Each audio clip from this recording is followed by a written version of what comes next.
Hello, 7th hour. We are going to take a look at the back side of the sheet we started yesterday. This is our unit conversions practice. We are going to start with number 7, the first one on the back. So, for this conversion, we are going to be converting from 27 months to what is called a fortnight. Now, it tells us here that there are 14 days in a fortnight. And it wants us to use 30 days in a month. So, it looks like we're going to have to convert first from months to days,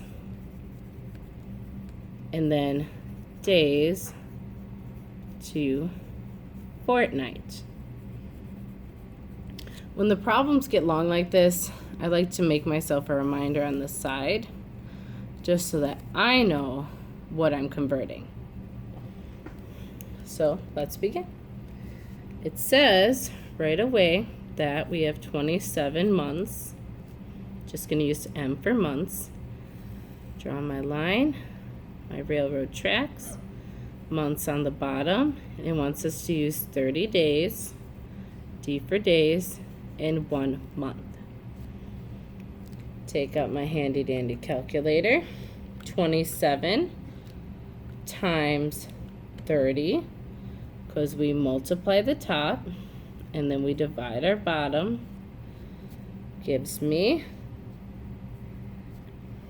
810 days.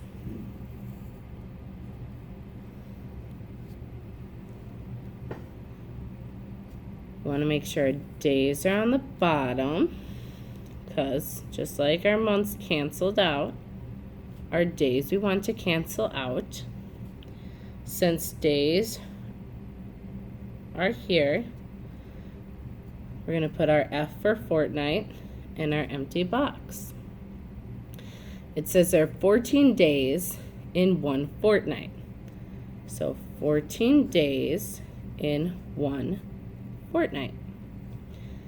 Handy dandy calculator. 810 multiplied by 1 is still 810 divided by 14. That's going to give me my answer of 57.857, which I'll round to 8.6 fortnight.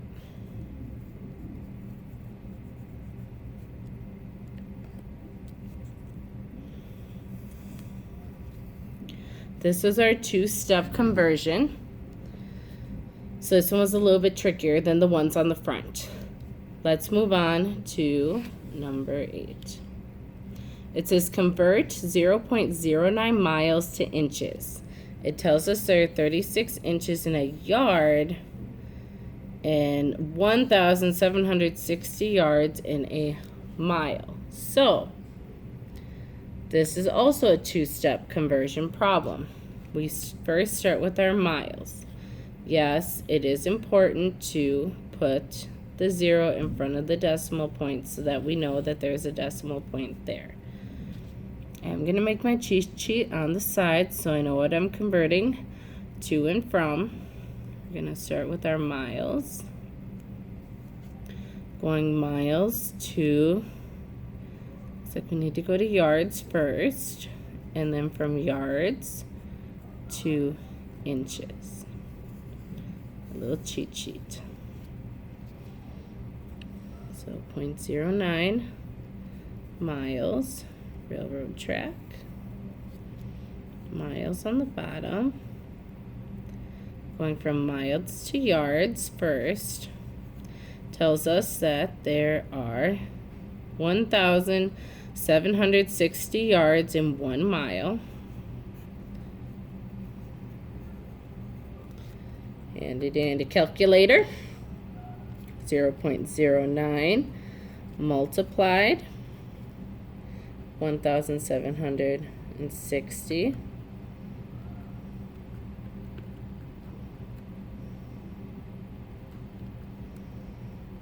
And that gives me 100, 158, if I can talk, yards, because we canceled out our miles. Going from yards to inches now. Railroad track. Yards on the bottom, inches on top. It tells us there are 36 inches in 1 yard. So 36 in 1 yard. Calculator. Times by 36.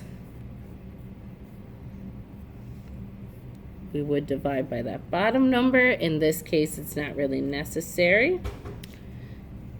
And my answer then would be, I'm going to write it over here because it's easier to see, 5,702.4 inches.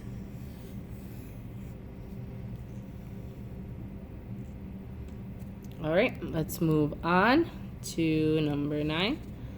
Convert 4.66 centimeters to miles. And it tells us that there are 0.6 miles in a kilometer. So this is where we're going to want to pull out that yellow cardstock conversion sheet.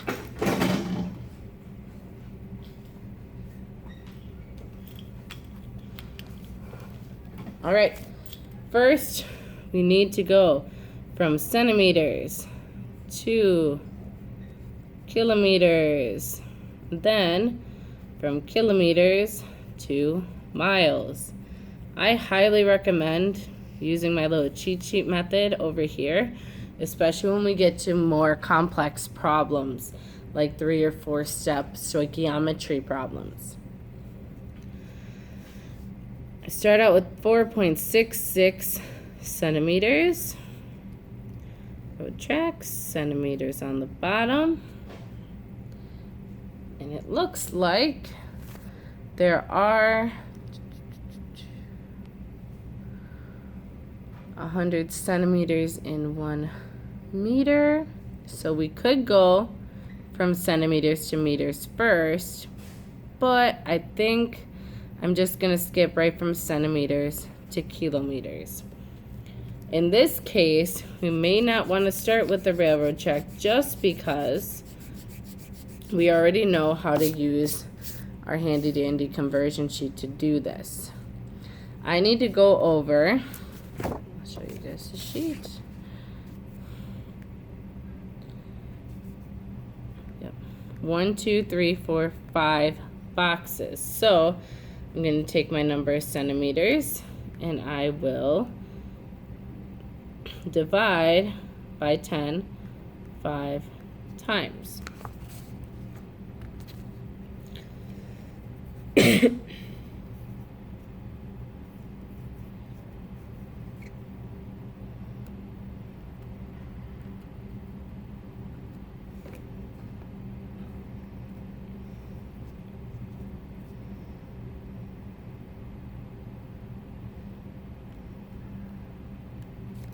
Which is going to give me a very small number, 0.0000466.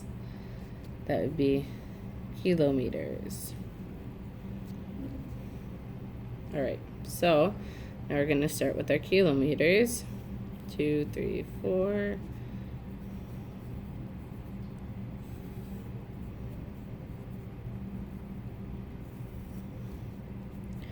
Kilometers on the bottom, miles on the top. 0.6 miles in a kilometer. So 6 miles in 1 kilometer. Multiply the top, divide the bottom, and we get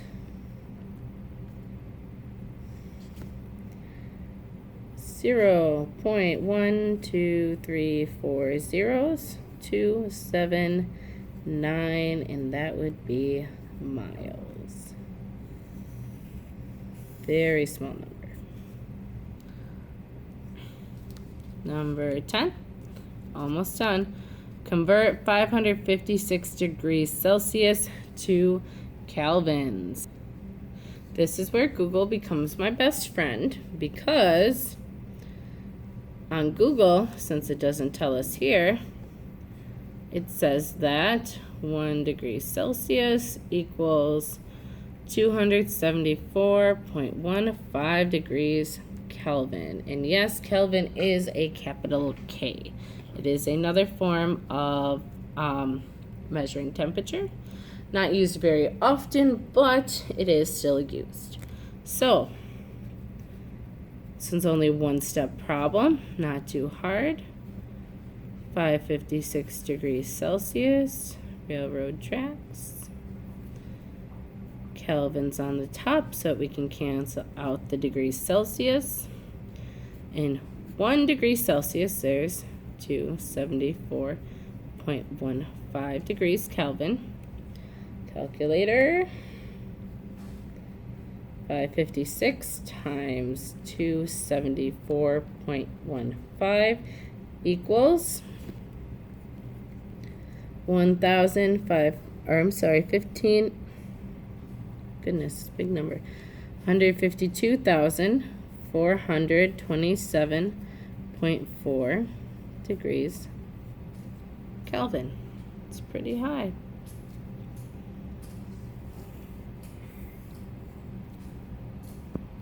Okay, last problem.